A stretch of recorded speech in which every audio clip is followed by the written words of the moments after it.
გამარჯობათ. დღეს ჩვენ ვაგრძელებთ გადაცემას ფაზის აკადემიის კვლევები.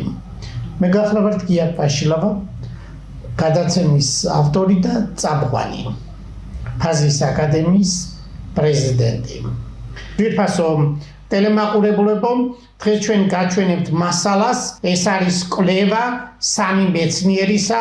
ეკრანზე ხედავთ ამ ჩვენს მოხსენების სათაურს, პროფესორი თემურ ჩილაჩავა, მე და პროფესორი გიორგი ფოჩხუა.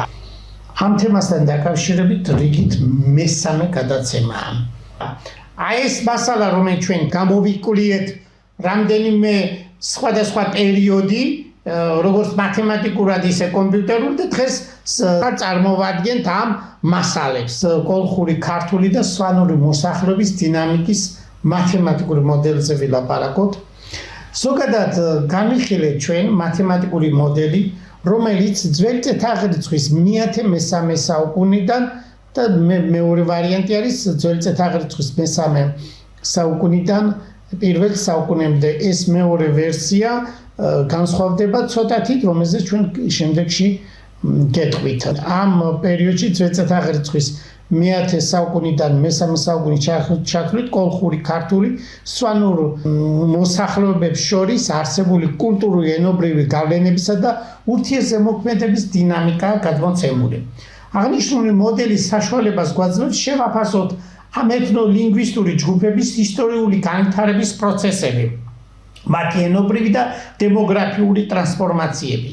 აგრეთვე ის ფაქტორებიც, რომლებიც განაპირობებდნენ მათ შორის ინტეგრაციას თუ დიფერენციაციის პროცესებს. მოდელი, როგორც თქვით, აღწერილია ცვლად კოეფიციენტიანი სამგონზომილებიანი არაწივი დიფერენციალურ განტოლებათა სისტემის სახით, რომელიც აღწევს აღნიშნული ენობრივ კულტურულ ერთეულებს შორის მიმდინარე რთულ ურთიერთქმედებებს. ჩვენ ვიცით საწყისი მნიშვნელობა წინა გადაცემებიდან, ანუ რამდენი რაოდენობით იყო დაუშვათ სვანები, კოლხები და ქართულ ენაზე მოლაპარაკე. ზოგადად ასეთი დაყოფა ეს პირობითია, ესე იგი პროტოქართველური ენა იყო ერთი ენა, რომელიც შემდეგში სემიტური და ინდოევროპული ტომების ზემოქმედების შედეგად დაიშალა რამდენიმე შტოდ, ესე იგი კოლხურ, ქართულ და სვანურ მოსახლეობა და ამაზეა საუბარი დღეს. ესე იგი, ეს პროცესი არის ნაჩვენები ცვლად კოეფიციენტის სამგანზომილებიანი დინამიური სისტემის ანალიზური გამოკვლევა, პრაქტიკულად ზოგადი შეუძლებელია, მისი მათემატიკური სირთულიდან გამომდინარე, ამიზებით ჩვენ კვლევის ფარგლებში განვიხილავთ რამდენიმე კონკრეტულ შემთხვევებს, სადაც კოეფიციენტები არის მუდმივი, ფიქსირებული მნიშვნელობებით. ეს მიდგომა საშუალებას მოგცევს განვახორციელოთ კოლხურ და ქართულ სვანურ მოსახლეობათა შორის არსებულ კულტურულ ენობრივი გავლენებისა და ურთიერთზემოქმედების პროცესების ხარისხობრივი და თვითმცნობრივი ანალიზი. აღნიშნული მიდგომა კვლევას უფრო ხელმისაწვდომს და შემეცნებით ღირებულს ხდის, რადგან ამ გარემოში განხილული შემთხვევების საფუძველზე შესაძლებელი ხდება ზოგადი ტენდენციებისა და კანონზომიერების იდენტიფიცირება. როგორც ჩვენ წარმოვადგინეთ წინა გადაცემებში, საუბარი ჰქონდა პირველ მოდელზე, მეორე მოდელზე და ჩვენ ეკრანზე გაჩვენებთ ამ სქემის მიხედვით ჩანს სწორედ სხვადასხვა პერიოდში, ანუ პირველ პერიოდში განვიხილებთ საერთო ქართველური ენობრივი სისტემა, შემდეგში იყო სვანური და ქართულ-კოლხური, ან კოლხურ-ქართული, შემდეგ მესამე, რომელსაც დღეს საუბარი გვაქვს, ეს არის სვანური, კოლხური და ქართულ ენებზე მოსაუბრე მოსახლეობა. ესე იგი, როგორც ვთქვით, წინა ჩვენ წარმოვადგინეთ პროტოქართველური მოსახლეობის ზოგადად დღესაც გვაქვს ქართულ, მეგრულ, ლაზურ, სვანურ მოსახლეობათა ტრანსფორმაციის პროცესის სცენარი, რომელიც ამ პროცესის მოქმედების ძველი წელთაღრიცხვის 5000 წლიდან დღემდე 4 პერიოდს ითვალისწინებდა. ესე იგი, პირველი პერიოდი უკვე ვთქვით, წინა გადაცემებში, მეორე პერიოდი, დღეს საუბარი გვაქვს მესამე პერიოდზე და შემდეგ გვექნება საუბარი მე-4 პერიოდზე. ტრანსფორმაციის პირველი ორი პერიოდის მათემატიკური და კომპიუტერული მოდელირების შედეგები, როგორც მოგახსენეთ, ადრე გამოქვეყნებულია სამეცნიერო ნაშრომების სახით, როგორც საქართველოში, ისე უცხოეთში. დღეს როგორც თქვით, მესამე პერიოდზე გვაქვს საუბარი, ძველი წელთაღრიცხვის მე-10 საუკუნიდან ძველი წელთაღრიცხვის პირველ საუკუნით ჩათვლით, ჩვენ ამ პერიოდსაც ვშლით, ანუ ორ ნაწილად, ძველი წელთაღრიცხვის მე-10 საუკუნიდან მესამე საუკუნე და ძველი წელთაღრიცხვის მესამე საუკუნიდან პირველ საუკუნე. აი ესეთი პირობითი დაყოფაც გვაქვს. მოკლედ მესამე პერიოდში მათემატიკური მოდელის სამგანზომილებიანი არაწყვილი დინამიური სისტემით აღიწერება.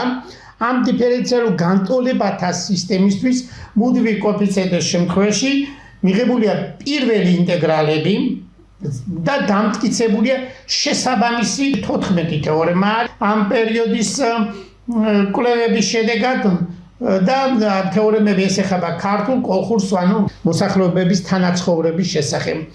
მოცემულ ნაშრომში ჩატარებულია უამრავი კვლევა სხვადასხვა შემთხვევებისთვის, რომელიც უკვე ვთქვით, რომ 14 თეორემა დამტკიცებული ამ პერიოდისთვის და ასევე ჩატარებულია კომპიუტერული ექსპერიმენტი დემოგრაფიის თვითშეზღუდვისა და ასიმილაციის კოეფიციენტების სხვადასხვა მნიშვნელობებისთვის მოხდა რიცხვითი შედეგები, რომლებიც აიყო სამ ჯგუფად.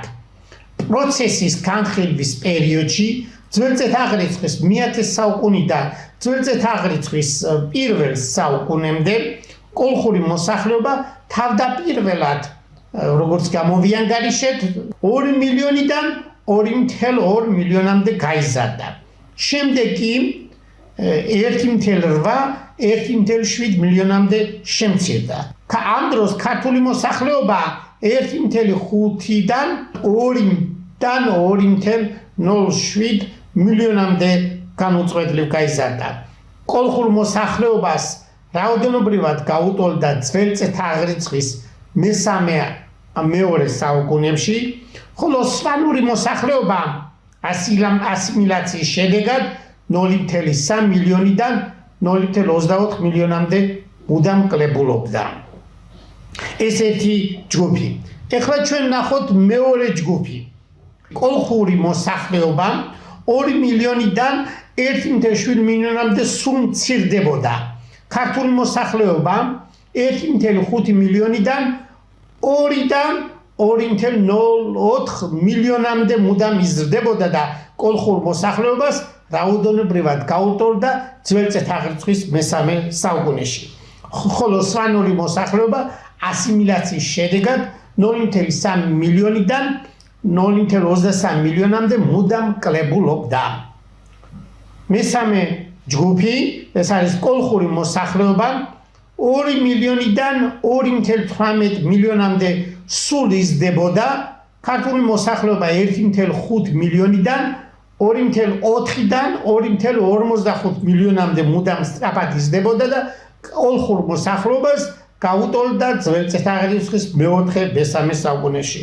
ხოლო სვანური მოსახლეობა ასიმილაციის შედეგად 0,3 მილიონიდან 0,235 მილიონამდე მუდამ მცირდებოდა.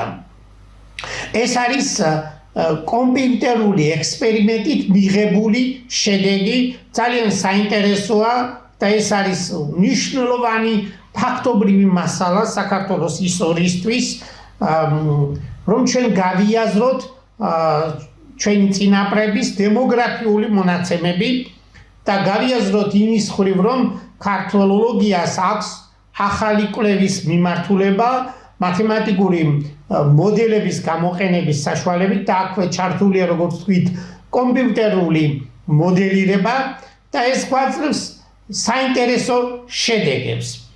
ისტორიული და მრავალი სხვადასხვა წყაროს გათვალისწინებით ჩვენ ვარაუდობთ, რომ რეალურად პირველი შემთხვევა განხორციელდა, რაც ასევე სრულ თანხმედრაშია მათემატიკური მოდელის მუდმივი კოეფიციენტების შემთხვევაში მიღებულ ანალიტიკურ შედეგებთან და დასკვნებთან.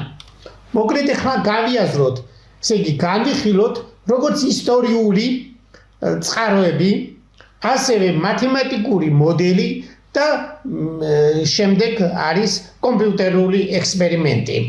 აი სამი სხვადასხვა მიდგომა ერთმანეთს ავსებს და შედეგს გვაძლევს მნიშვნელობას. ესე იგი, ისტორიული წყაროების მიხედვით ჩვენ გადამოწმება შეგვიძლია მაგალითად სვანური მოსახლეობისა სტრაბონის მონაცემის მიხედვით სტრაბონი პირველ საუკუნის ძველწესაღრიცხვის გვაძლევს ინფორმაციას, რომ სვანური მოსახლეობა ზოგადად ის ამბობს, რომ გამოყავს საბრძოლოდ ამდენი ადამიანი. ზოგჯერ ითვლება ქალბატონებიც მონაწილეობდნენ ბრძოლის მიმდინარეობისას და ახდენდნენ რა თქმა უნდა რიცხობრივ გაზდას. 200,000-ია დასახელებული ამ შემთხვევაში. თუ ჩვენ ამ რიცხვებს რაც მივიღეთ მათემატიკური მოდელირების შედეგად და რაც დაამტკიცა კომპიუტერულმა ექსპერიმენტმა, სწორედ რეალობასთან გვაქვს საქმე, იმიტომ რომ ფაქტობრივად სტრაბონის მონაცემები დასტურდება კომპიუტერული ექსპერიმენტით, რა თქმა უნდა მათემატიკური მოდელირებით და კომპიუტერი ექსპერიმენტით და პირიქით კომპიუტერულ მათემატიკურმა და კომპიუტერულმა მოდელირებამ დაადასტურა ისტორიული წყაროები. ეს არის ინტერდისციპლინარული კვლევა, რის საფუძველზე ჩვენ შეგვიძლია ვთქვათ, რომ რა პერიოდში რა მოსახლეობა, რა რაოდენობით იყო ქართველთა წინაპრები. მაგალითად, ჩვენ ადრე დავითვალეთ, რომ ძველწესაღრიცხვის 5000 წელს პროტოქართველური მოსახლეობა, რომელიც საუბრობდა საერთო ქართველურ ენაზე, იყო 1,000,000 რაოდენობრივად. შემდეგში ჩვენ გავანალიზეთ და წარმოვადგინეთ ორი მოდელი და იქ მოცემული იყო ეს რიცხვები, სადაც სვანური რა რაოდენობით უნდა გამოყოფილიყო, რა ნაწილი წავიდა ევროპაში, რომელსაც ჩვენ პირობითად მაშინ ვუწოდეთ პელაზგები. ეს რაოდენობა დაახლოებით 0,5-დან 0,6 მილიონამდე, ესე იგი 0,600,000, 500,000 წავიდა ევროპაში, ძირითადად ეს სამხრეთ ევროპის ნაწილში დასახლდნენ და შემდეგში მოხდა ინდოევროპული და ნაწილობრივ ძალიან მოგვიანებით სემიტური ტომებისგან ასიმილაციის შედეგად ისინი ყოველ შემთხვევაში ევროპის კონტინენტზე გაქრდნენ, როგორც უძველესი პროტოქართველური მოდგმა. მაგრამ არის კიდევ განხილული ჩვენ წარმოვადგინეთ მათემატიკური და კომპიუტერული მოდელირების შედეგად, რომ გადარჩა ჩვენი ვარაუდით, რომელიც არის ეს ბასკები. რა თქმა უნდა, ენათმეცნიერებაში განსხვავებული მოსაზრებები არსებობს ბასკებთან დაკავშირებით, მაგრამ ჩვენ ძირითად ხაზს მივყვებით იმ მეცნიერებისა, რომელიც ძალიან ცნობილი არიან ამ დარგში, რომ ბასკებისა და პროტოქართველური ენობრივი სისტემის შორის კავშირებისა და ჩვენ ამას ვიაზრებთ, იმიტომ რომ ჩვენ გვაქვს მონაცემები კრეტული წარწერებისა, ახაზოვანის კრეტული იეროგლიფური წარწერები და შემდეგ, რომელიც ჩვენ სხვადასხვა გადაცემაში წარმოვადგინეთ. კიდევ ამის გარდა გვაქვს ბერძნული წერილობითი წყაროები, სადაც დასახელებულია პელაზგები, მაგალითად მაკრიელები ეს არიან პელაზგური ტომები, მაკრონთა წინაპართა სახელები, ეს ჩვენ ვიცით ადრეულ გადაცემიდან. ყოველ შემთხვევაში ეს პელაზგური კოლხური ტომების ნაწილი ბერძნულ წყაროებში ასახულია. წერილობითი წყარო, კომპიუტერული მოდელირება, მათემატიკური მოდელირების ყოველ შემთხვევაში ინტერდისციპლინარული კვლევა, ესე იგი ზუსტი სამეცნიერო კვლევა, მათემატიკური, ჰუმანიტარული, ისტორიული ფაქტების მასალის საფუძველზე ჩვენ საშუალება გვაქვს, რომ არაჩვეულებრივი შედეგი მივიღოთ ამ ხრივ. ესე იგი ჩვენ საუბრობდით მეორე პერიოდზე, მეორე პერიოდის რიცხვით მონაცემები გვაქვს და მესამე პერიოდის მოსახლეობის, ესე იგი კოლხური, სვანურის და ქართული ენაზე მოსაუბრე მოსახლეობის რიცხვით მონაცემები გვაქვს და რამდენი იქნება ჩვენ შემდეგ გადაცემაში წარმოვადგენთ 4 როცა არის ქართული, მეგრული, ლაზური და სვანური მოსახლეობა. ჩვენ ვთქვით, რომ პირველი პერიოდი, მეორე პერიოდი, მესამე პერიოდი, რომელზეც საუბარი გვაქვს, აი ეს მესამე პერიოდი დავყავით ორ ნაწილად, ძველწესაღრიცხვის მე-10 საუკუნიდან ძველწესაღრიცხვის მე-3 საუკუნე და ძველწესაღრიცხვის მე-3 საუკუნიდან ძველწესაღრიცხვის პირველი საუკუნე. ძველი წელიწადის მე-10 საუკუნეში უკვე სვანური რა თქმა უნდა ცალკე მდგომია კოლხური და ქართული ინდოევროპული და სემიტური ტომების ზემოქმედების შედეგად კიდევ დაიშალა კოლხურ და ქართულ ენაზე მოსაუბრე ხალხად აი კოლხური და ქართული მონაცემები ჩვენ უკვე დათვლილი გვაქვს როგორც მათემატიკური მოდელირებით ასევე კომპიუტერული მოდელირებით აი ამ შემთხვევაში კოლხური რაოდენობრივად უფრო მეტია ვიდრე აღმოსავლეთში მოსახლეობა და ასიმილაციას კოლხური აკეთებს როგორც სვანებისას ასევე ქართულ ენაზე მოსაუბრე მოსახლეობისა მაგრამ შემდეგში ძველი წელიწადის მე-3 საუკუნეში რადგან ეს პერიოდი პირობითად არის დაყოფილი მაგრამ ისტორიული დიდი წყაროების გათვალისწინებით და მათემატიკური მოდელი და კომპიუტერული მოდელიც ასეთ აღწერას გვაძლევს ამიტომ სავარაუდოდ მე-3 საუკუნეში ძველი წელიწადის ეს პირიქით მოხდა ანუ კოლხურ მოსახლეობას რიცხობრივად დაეწია ქართულ ენაზე, ანუ მესხურ ენაზე მოსაუბრე ხალხი, რა თქმა უნდა, ჰეკატეოს მილეტელის მიხედვით მესხები იგივე კოლხური ტომია, რა თქმა უნდა, ეს არის იმ შემთხვევაში, იმიტომ რომ ერთი გავლენას ახდენს მეორეზე. მაგრამ პირიქით პროცესი იწყება, პირიქით ასიმილაციას ახლა აღმოსავლური ქართული დასავლეთთან მიმართებით ააკეთებს ეს არის ჩვეულებრივი ისტორიული პროცესი რაც ჩვენ გვაჩვენა მათემატიკურმა და კომპიუტერულმა მოდელმა ანუ ეს ძალიან საინტერესოა იმ მხრივ რომ რეალურ ისტორიულ ფაქტებში რომ კარგად გავერკვეთ რა მოხდა ახლა 2300 წლის წინ 2700 წლის წინ ან ზოგადად 3000 წლის წინ რა პროცესები მიმდინარეობდა ზუსტად ჩვენ არავინ არ ვიცით მაგრამ კომპიუტერული და მათემატიკური მოდელირება ამის საშუალებას გვაძლევს რომ კარგად დავინახოთ ეს პროცესი თქვენ მოგეხსენებათ გუშინდელი და გუშინძიდელი პროცესებიც კი გაურკვეველია ზოგადად მაგრამ აი ეს მათემატიკური და კომპიუტერული მოდელირება გვაძლევს ინფორმაციას რომ ესე იგი ძველი წელიწადის მე-10-დან მე-3 საუკუნის ძველი წელიწადის ჯერ ასიმილაციას აკეთებს კოლხური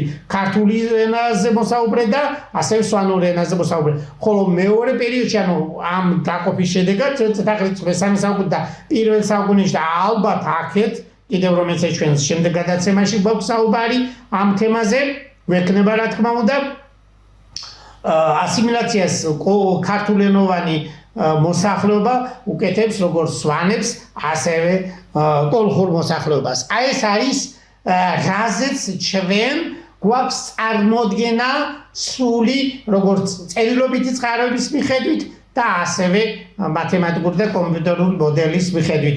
შემდეგში ესე იგი ძველი წელიწადის საუკუნის შემდეგ ახალი მოდელი იწყება, ეს არის მეოთხე პერიოდი ეს როგორც ვთქვით 4 ენაა ქართული მეგრული ლაზური სვანური აქ უკვე 4 განზომილებიანი დიფერენციალური განტოლება და პროცესის აღწერა მათემატიკურად უფრო რთულდება რომელზეც ჩვენ შემდეგში გვექნება საუბარი ახლა მიმოიხილოთ მოკლედ ეს ფაქტობრივი მასალა ჩვენ საშუალებას გვაძლევს კიდევ ერთხელ გავერკვეთ რა ლინგვისტური პროცესები დაიწყო სწორედ ამ მონაცემების მიხედვით. როცა არის დაუშვათ ასიმილაციას აკეთებს კოლხური დაუშვათ აღმოსავლურისა, მაგათაც ჰეკატეოს მილეტელი წერს რომ ძველი წელიწადის მე-3 საუკუნეში მესხები კოლხური ტომია და აქ მიმდინარეობს რიგი პროცესი ლინგვისტური და ამიტომ რჩება ზოგიერთი სიტყვა დასავლური ფორმისა აღმოსავლეთ ნაწილში ქართველურ ენებისას და ანუ ასიმილაციის შედეგად არის. და ჩვენ გვაქვს პირიქით პროცესი ძველი წელიწადის საუკუნეში, როცა პირიქით იწყება ეს პროცესი ქართული აკეთებს ასიმილაციას, როგორც ვთქვით, კოლხურისა და სვანურისა. ეს რომ ასე მოხდა, გვაქვს ეს აჭარის მაგალითზე გვაქვს იმერეთის მოსახლეობის მაგალითზე ასევე რაჭაში სადაც სიტყვები არის ადრეული პერიოდისა ანუ ძირითადად გავრცელებულია რაღაც ნაწილი სიტყვებისა რომელიც არის კოლხური პერიოდისა ეს სიტყვები ცნობილია ლინგვისტურად ახლა ყოველ შემთხვევაში მაგალითად დავასახელოთ ჩხამი ეს არის ადრეული კოლხური ქართულთან ახლოს დგომი ამ პერიოდში ალბათ სხვა ფორმით უნდა ყოფილიყო საერთო ქართულ ენაზე ახლა ამას აღარ გავაკეთებთ ამაზე აქცენტს, მაგრამ მეგრულში გვაქვს მერე შემდეგში არ გადადის ოში ჩხომია.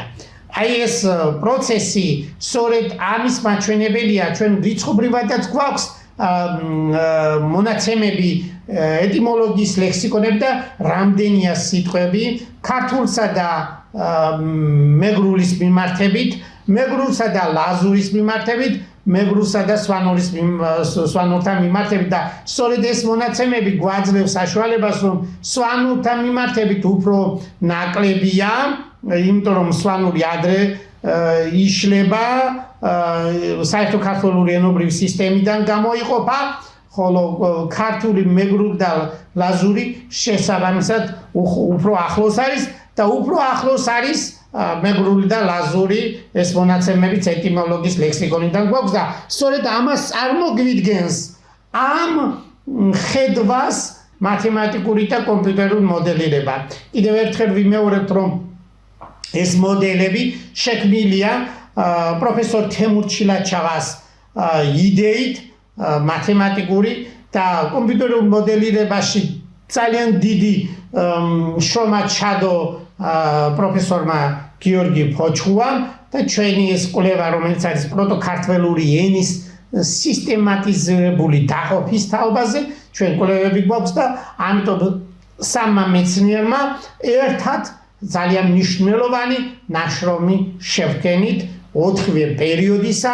ეს არის პირველი ნაბიჯი ქართულ მეცნიერებაში, სადაც მათემატიკა ღრმად შეიჭრება ქართოლოგიურ კვლევებში, მსგავსი ჯერჯერობით არ არის პირველია ნამდვილად რომ ვთქვათ და რიგ მნიშვნელოვან მასალას წარმოგვიდგენს ეს კომპიუტერული კვლევა, ექსპერიმენტმა როგორც ვთქვით აჩვენა ის შედეგი, რაც ისტორიულმა პროცესმა განაპირობა და ეს ისტორიული პროცესები ივანე ჯავახიშვილის, სიმონ ჯანაშიას და სხვა კვლევრების წიგნებში მოცემულია. თქვენთვის ეს ყოველ შემთხვევაში ჩვენ წინა გადაცემებში ბევრჯერ ვთქვით და აღნიშნეთ ცნობილი ქართველი მეცნიერების, ასევე ევროპელი მეცნიერების მოსაზრებები ამ თვალსაზრისით. როგორც საუბარი ქონდა ქართული კოლხური სვანური მოსახლეობის ურთიერთქმედების კომპიუტერულ მოდელირებაზე და ასევე მათემატიკურ მოდელირებაზე და ეს შედეგი ქართველოლოგიური მეცნიერების უფრო განვითარების საშუალებას გვაძლევს. მათემატიკური საკითხების გადაწყვეტა ესე მარტივი არ არის. ჩვენ საუბარი ქონდა რამდენიმე საკითხზე ამ თემასთან დაკავშირებით, ამოცანა დავსვით როგორც წელწადაღრიცხვის მე-10 და მე-13 საუკუნემდე, ხოლო ასევე დავსვით ამოცანა წელწადაღრიცხვიდან მე-13 საუკუნე და პირველ საუკუნეების ჩათვლით ქართული, კოლხური, სვანური მოსახლეობას შორის ურთიერთზემოქმედებები და ურთიერთგავლენები მიმდინარეობდა, რომელსაც სხვადასხვა სოციალური, ეკონომიკური, კულტურული და პოლიტიკური სამხედრო პროცესები განაპირობებდა. აღნიშნულ ეთნოლინგვისტური ერთეულები, დემოგრაფიული ცვლილებების, ენობრივი ასიმილაციისა და სხვა ფაქტორების გათვალისწინებით აქ იწერება მათემატიკური მოდელი პირიქით სამ განზომილებიანი დიფერენციალური განტოლება უბრალოდ ადგილის შენაცვლებული აქვს ქართულსა და კოლხურს. იქ პირველ პერიოდში, ანუ წელწადაღრიცხვის მე-10 საუკუნიდან მე-13 საუკუნეში ქართულს ასიმილაცია უკეთებს კოლხური და ასევე სვანურსაც, ხოლო ამ პერიოდში ქართული ენოვანი მოსახლეობა ასიმილაციას აკეთებს როგორც კოლხურისა, ისე სვანურისას. აი ეს მათემატიკური მოდელი და შესაბამისი კომპიუტერული მოდელი აჩვენებს ძალიან მნიშვნელოვან შედეგს, რაზე ჩვენ დღეს გვქონდა საუბარი. რა თქმა უნდა, ეხლა ჩვენ აქ ვერ წარმოვადგენთ თეორემებს, იმიტომ რომ ზოგადად საზოგადოებისთვის ეს გასაგები არ არის, ამიტომ პოპულარულ ენაზე ჩვენ ვეწევით ამ შედეგის წარმოდგენას. ეს შედეგები ყოველ შემთხვევაში მნიშვნელოვანია ქართველურ კვლევებში და ჩვენ თქვით რომ ხსნით მას განსაკუთრებულ შემთხვევაში როცა არის მუდმივი ხო როცა გვაქვს ტრიგონომეტრიული ან კიდე მაჩვენებლიანი ფუნქციებით მაშინ ჩვენ ამის შედეგებს გვაძლევს კონკრეტულად კომპიუტერული მოდელირება აღნიშნული მოდელის მეშვეობით შესაძლებელია შეფასდეს ამეთროლინგვისტური ჯგუფების ისტორიული განვითარების დინამიკა, მათი ენობრივი და დემოგრაფიული ტრანსფორმაციები, ასევე ძირითადი ფაქტორების ზეგავლენა, რომლებიც განსაზღვრავდნენ მათ შორის ინტეგრაციას და თუ დიფერენციაციის პროცესებს. სწორედ მათემატიკურმა კომპიუტერულმა მოდელირებამ აჩვენა ეს შედეგი. ძვირფასო ტელემაყურებლებო, დღეს საუბარი მესამე პერიოდზე ამით დავასრულეთ და კიდევ ერთხელ შეგახსენებ ჩვენ სამი ვართ ჯგუფში ამ კვლევის შესახებ შედეგები წარმოვადგინეთ როგორც თქვით და გამოვაქვეყნეთ სხვადასხვა სამეცნიერო კრებულებში როგორც უცხოეთში ისევე საქართველოში ეს შესაძლებლობა ღმერთმა მოგვცა და ეს შესაძლებლობა იმისა რომ ერთად შევქმნათ ახალი მნიშვნელოვანი მეცნიერული პროდუქტი ეს მიღწეულია. აი სწორედ ეს არის მეცნიერების ხელშეწყობა დარგში მომუშავე მეცნიერები, რომლებიც არიან მაგალითად მათემატიკოსები ვართ ჩვენ სამივე, ხო? ერთმანეთის მოძებნა, ერთმანეთთან დაახლოება აი ეს სამეცნიერო სისტემამ, საუნივერსიტეტო სისტემამ უნდა შეძლოს, უნდა გააცნოს ერთმანეთი მეცნიერები. ჩვენ კი ღმერთმა შეგვახვევეთ რა ერთმანეთი და გქონდა მის საშუალება რომ სოხუმის სახელმწიფო უნივერსიტეტის რექტორმა პროფესორმა ზურაბ ხონელიძემ საშუალება მოგცა რომ ჩვენ ვემუშავა ერთად და ეს წარმატებული შედეგი სოხუმის სახელმწიფო უნივერსიტეტისთვის ძალიან დიდი მომტანია იმიტომ რომ ზუსტი და საბუნებისმეტყველო მეცნიერებამ ჰუმანიტარულ მეცნიერებთან ერთად კავშირში ძალიან მნიშვნელოვანი შედეგი იქნა მიღებული ყოველ შემთხვევაში დემოგრაფიული მონაცემები ჩვენ გვაქვს და ეს არის ერთგვარად ბევრი ისტორიული ფაქტის გადამოწმების ან ხელახლა გაანალიზებისთვის მნიშვნელოვანი ფაქტობრივი მასალა ძვირფასო ტელემაყურებლებო დიდი მადლობა ყურადღებისთვის დღეს ამით დავასრულოთ ჩვენი საუბარი და გავაგრძელებ შემდეგ გადაცემაში მეოთხე პერიოდზე როგორც თქვით 4 ენაზე მოსაუბრე ხალხია საუბარი ქართული მეგრულ-ლაზური სვანური და მათი ურთიერთქმედებები აღიწერება მათემატიკურ და კომპიუტერულ მოდელირებით კიდევ ერთხელ ვიმეორებთ ვისაც ლინგვისტიკა კარგად არ ესმის და არ იცის ქართული მეგრულ-ლაზური სვანური შექმნილია, ჩამოყალიბებულია, განვითარებულია საერთო ქართველობრივი ენობრივი სისტემიდან, რომელიც იყო 5000 წლის წინ ქრისტესშობამდე და ეს არის 7000 წლის ისტორიის დაკვირვება და წარმოდგენა ყოველი დროის მიხედვით, ყოველი პერიოდის მიხედვით პროტოქართველური მოსახლეობის ტრანსფორმაციის თვალსაზრისით ჩვენ გვაქვს დინამიკური პროცესები, ანუ დინამიკურად ხედავთ რაოდენობრივად რამდენი უნდა ყოფილიყო ყოველ პერიოდის მომენტში და ეს არის ძირითადი შედეგი, რაც ქართველოლოგიურ მეცნიერებას უფრო მეტად წინ წაწევს. დიდი მადლობა ყურადღებისთვის, კარგად მცადდებოდეთ.